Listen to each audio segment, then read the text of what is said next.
সুপ্রিয় চাকরি প্রত্যাশী ভাই বোনেরা আসসালামু আলাইকুম। কী অবস্থা, সবাই কেমন আছেন? তো আপনাদের মাঝে সাপ্তাহিক চাকরি খবর পত্রিকা নিয়ে হাজির হয়েছি। আর এই পত্রিকাটি এই যে 10 অক্টোবর 2025 তারিখে শুক্রবারের সাপ্তাহিক চাকরির খবর পত্রিকাটি নিয়ে হাজির হয়েছি। আশা করছি ভিডিওটি শুরু থেকে শেষ পর্যন্ত দেখবেন, কারণ এই যে সাপ্তাহিক চাকরি খবর পত্রিকায় গুরুত্বপূর্ণ অনেকগুলো সরকারি নিয়োগ বিজ্ঞপ্তি প্রকাশিত হয়েছে। সেজন্য আপনারা দেখে যারা এখনও আবেদন করেননি এই ভিডিওটি দেখে আবেদনগুলো কমপ্লিট করে নেবেন, ঠিক আছে? আর ভিডিওটি শুরু করার আগে আপনাদের কাছে ছোট্ট একটি রিকোয়েস্ট থাকবে, আপনারা যারা all news online BD YouTube চ্যানেলটিকে এখনও সাবস্ক্রাইব করেননি তাহলে দেখেন নিচেই সাবস্ক্রাইব লেখা একটি বাটন আছে, এখানে ক্লিক করে সাবস্ক্রাইব করে দিবেন এবং পাশে থাকা বেল ঘন্টি অল করে দিবেন। তাহলে আমরা যখনই সরকারি নতুন নতুন জব সার্কুলার আমাদের ইউটিউব চ্যানেলে প্রকাশ করব সবার আগে আপনার ফোনে নোটিশ চলে যাবে এবং সবার আগে দেখে আবেদনগুলো কমপ্লিট করে নিতে পারবেন।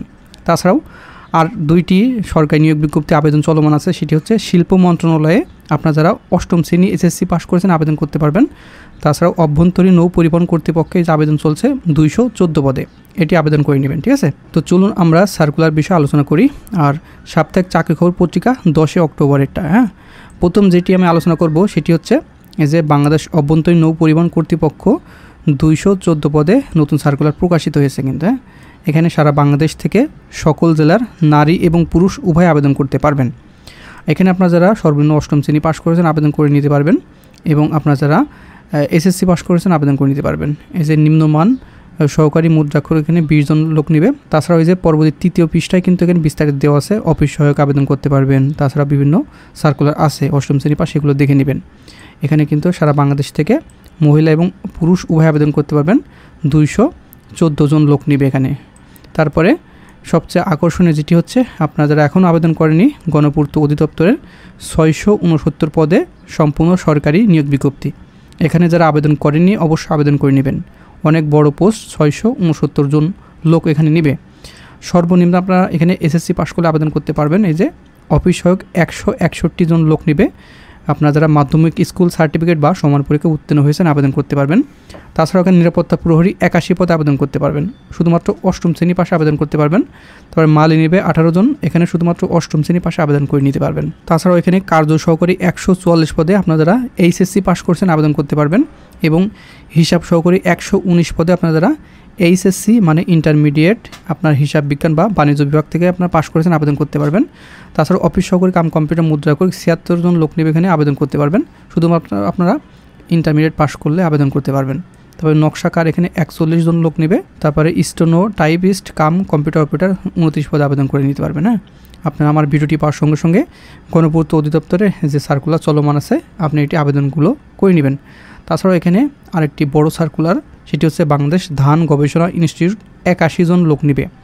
এটাও কিন্তু সম্পূর্ণ সরকারি নিয়োগ বিজ্ঞপ্তি, সারা বাংলাদেশ থেকে নারী এবং পুরুষ উভয় আবেদন করতে পারবেন। এখানে অনেকগুলো পোস্ট আছে, আপনারা দেখে আবেদনগুলো কমপ্লিট করে নেবেন। তাছাড়া এখানে বাংলাদেশ পল্লী বিদ্যুতায়ন বোর্ডে 21 পদে আবেদন করতে পারবেন। এখানে স্টোর হেল্পার 5 জন, ভেহিক্যাল মেকানিক 1 জন, নিরীক্ষক নেবে 9 জন, ফোরম্যান নেবে 4 জন, সহকারী প্রোগ্রামার নেবে 1 জন। তারপরে এখানে বাংলাদেশ বিদ্যুৎ উন্নয়ন বোর্ডে আরও 40 পদে আবেদন করতে পারবেন। এখানে বিভিন্ন পোস্ট আছে। সহকারী প্রকৌশলী এখানে 24 পদে আবেদন করতে পারবেন, সহকারী প্রকৌশলী 12 পদে, সহকারী প্রকৌশলী এখানে সিভিলে 2 পদে, সহকারী প্রকৌশলী এখানে কম্পিউটার এখানে 2 পদে আবেদনগুলো করে নেবেন। তারপরে আরেকটি সরকারি নিয়োগ বিজ্ঞপ্তি, সেটি হচ্ছে প্রত্নতত্ত্ব অধিদপ্তরে 17 পদে আপনারা আবেদন করতে পারবেন। এখানে আপনারা এসএসসি পাস করেছেন, এই যে অফিস সহায়কে 7 জন লোক নেবে, এখানে আবেদন করতে পারবেন। তারপরে ডিএস পাস এখানে 1 পদে আবেদন করতে পারবেন। অফিস সহকারী কাম কম্পিউটার মুদ্রাক্ষরিক 2 পদে আবেদন করতে পারবেন। তারপরে আরেকটি সরকারি নিয়োগ বিজ্ঞপ্তি, সেটি হচ্ছে সিভিল সার্জন কার্যালয় লালমনিরহাটে। আপনারা যারা নিজ জেলার সিভিল সার্জনের সার্কুলার পেতে চান এই ভিডিও দেখেন, কমেন্ট বক্স আছে, আপনার জেলার নামটি লিখে দিবেন এই ভিডিও কমেন্টে। তাহলে যখনই আপনার নিজ জেলার সিভিল সার্জনের নিয়োগ বিজ্ঞপ্তির প্রকাশ হবে সবার আগে আপনার নোটিশ পেয়ে যাবেন। এই ভিডিও কমেন্টে আপনার নিজ জেলাটি লিখে দেবেন। তো এখানে যারা সিভিল সার্জন কার্যালয় লালমনিরহাটের স্থায়ী বাসিন্দা শুধুমাত্র তারা এখানে এই যে 82 জন লোক নেবে, এখানে আবেদন করতে পারবেন। স্বাস্থ্য সহকারী 76 পদ এখানে আপনারা আবেদন করতে পারবেন। সবচেয়ে বড়, আপনারা যারা উচ্চ মাধ্যমিক সার্টিফিকেট বা সমান পরীক্ষায় উত্তীর্ণ হয়েছেন এই যে 76 পদে এখানে আবেদন করতে পারবেন, ঠিক আছে? শুধুমাত্র আপনারা লালমনিরহাটের স্থায়ী বাসিন্দারা এইখানে আবেদন করতে পারবেন। তারপরে আরও সরকারি নিয়োগ বিজ্ঞপ্তি আছে, এটি শিল্প মন্ত্রণালয়ে 23 পদে, খুবই ভালো একটি সার্কুলার, এটা কিন্তু সম্পূর্ণ সরকারি। আপনারা বাংলাদেশের যে কোনো জেলা থেকে আবেদন করতে পারবেন। যে অফিস সহায়ক 12 পদে আবেদন করে নিতে পারবেন। এই যে কোনো শিক্ষিত বোর্ড হইতে আপনারা যারা মাধ্যমিক স্কুল সার্টিফিকেট বা সমমানের পরীক্ষা উত্তীর্ণ হয়েছেন আবেদন করতে পারবেন। আর আমি যেগুলো বলে দিয়েছি এখানে কিন্তু আপনার সকলের বয়স 18 থেকে 32 বছরের ভিতরে হতে হবে, তাহলে আবেদন করতে পারবেন। আর অফিস সহকারী কাম কম্পিউটার মুদ্রাকে 2 পদে, কম্পিউটার অপারেটর এখানে 2 পদ, তার 60 মুদ্রাকরী কাম কম্পিউটার অপারেটর এখানে 7 পদে আবেদন করতে পারবেন। জাতীয় গ্রন্থ কেন্দ্র চাকরি এখানে 11 পদে আবেদন করতে পারবেন। বিভিন্ন পদ আছে, আপনার দেখে আবেদন করে নেবেন। বুক শর্টার 2 পদে, আপনার যারা এইচএসসি পাস করেছেন আবেদন করতে পারবেন। অফিস সহকারী কাম কম্পিউটার মুদ্রাকরী 5 জন লোক নেবে। পাঠাগার পরিচালক এখানে 1 পদে, এগুলো কিন্তু সরকারি নিয়োগ বিজ্ঞপ্তি, ঠিক আছে, আবেদনগুলো করে নেবেন।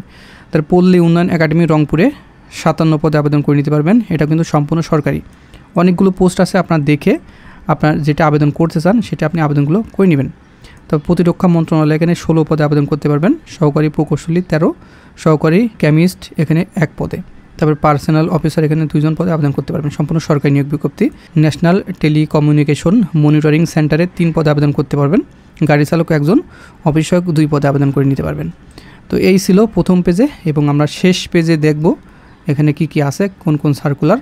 এখানে এই যে এক নজরে চাকরির খবর, এই পেজে মানে এই কলমে বেসরকারি সকল সার্কুলার দেওয়া থাকবে, এগুলো আপনার দেখে বিডি জবসের মাধ্যমে আবেদন করে নেবেন। তারপরে ধান গবেষণা ইনস্টিটিউটে পরবর্তী পৃষ্ঠায় মানে প্রথম পৃষ্ঠার পদে যেগুলো আপনি আবেদন করতে পারবেন এখানে লিস্ট দেওয়া আছে, আপনার দেখে নেবেন। এই যে প্রথম পেজের পরে শেষ পেজে। তারপরে বরিশাল সিটি কর্পোরেশনে 12 পদে আবেদন করতে পারবেন। এই যে বরিশাল সিটি কর্পোরেশন 12 জন লোক এখানে নেবে। আপনারা বিভিন্ন ক্যাটাগরি আছে, লাইনম্যান 1 জন, ক্যাশ সরকার 1 জন, বৈদ্যুতিক মিস্ত্রি 1 জন, গাড়ি চালক এখানে 3 পদে আবেদন করে নিতে পারবেন। তারপরে চট্টগ্রাম বিশ্ববিদ্যালয় এখানে 22 জন লোক নেবে, বিভিন্ন পদ এখানে আছে, আপনার দেখে আবেদনগুলো করে নেবেন। তারপরে বাংলাদেশ বিমান বাহিনীতে 94 BAFA কোর্সে আবেদন করতে পারবেন অফিসার ক্যাডেট হিসেবে। তারপরে জেলা প্রশাসক গাজীপুরে 53 পদে আবেদন করতে পারবেন। বিভিন্ন ক্যাটাগরি আছে, এই যে অফিস সহায়ক এখানে 26 জন লোক নেবে, আপনার যারা মাধ্যমিক স্কুল সার্টিফিকেট বা সমান পরীক্ষা উত্তীর্ণ হয়েছেন আবেদন করে নিতে পারবেন। নিরাপত্তা প্রহরী 8 জন, পরিচালনা কর্মী নেবে 9 পদে, বাবুর্চি নেবে 2 জন, সহকারী বাবুর্চি 1 পদে। বিভিন্ন এখানে পোস্ট আছে, আপনার দেখে আবেদনগুলো করে নেবেন। তারপর ঢাকা ম্যাচ টেন্ডিস কোম্পানি 4 জন লোক নেবে, আপনার দেখে আবেদনগুলো করে নেবেন। তো বাংলাদেশ হাই টেক পার্কে 4 পদে আবেদন করতে পারবেন। তারপরে ঢাকা বিশ্ববিদ্যালয়ে 4 জন, তারপরে বেবজা পাবলিক স্কুল অ্যান্ড কলেজ চট্টগ্রামে ইপিজেটে এখানে 5 জন আবেদন করতে পারবেন। চলুন আমরা বেসরকারি কী কী সার্কুলার আছে আমরা এক নজরে দেখে নিই। এখানে এক নজরে চাকরি খবর, এগুলো সম্পূর্ণ বেসরকারি। যে আবুল খায়ের গ্রুপে আপনারা আবেদন করতে পারবেন। তারপরে ইনস্ট্যান্ট ব্যাংক পিএলসিতে আবেদন করতে পারবেন। আকিস মোটর লিমিটেডে নিয়োগ বিজ্ঞপ্তি প্রকাশিত হয়েছে। ওয়ালটন হাইটেক ইন্ডাস্ট্রি পিএলসিতে নিয়োগ বিজ্ঞপ্তি প্রকাশিত হয়েছে। ব্যাংক এশিয়া পিএলসিতে ব্যাংকে নিয়োগ বিজ্ঞপ্তি 2025 প্রকাশিত হয়েছে।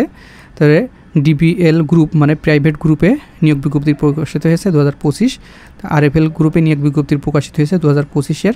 তারপরে এসআই মোটর লিমিটেডে এসআই কোম্পানিতে নিয়োগ বিজ্ঞপ্তি 2025 আবেদন করে নিতে পারবেন। তারপরে যমুনা ইলেকট্রনিক অ্যান্ড অটোমোবাইলে আবেদন করে নিতে পারবেন। তো এই ছিল যে চাকরি খবর পত্রিকার A to Z। আর এই চাকরি খবর পত্রিকা যদি আপনার ভালো লেগে থাকে অবশ্যই ভিডিওটি একটি লাইক দিবেন। আর আমরা প্রত্যেক সপ্তাহে চাকরি খবর পত্রিকাটি আলোচনা করে থাকি।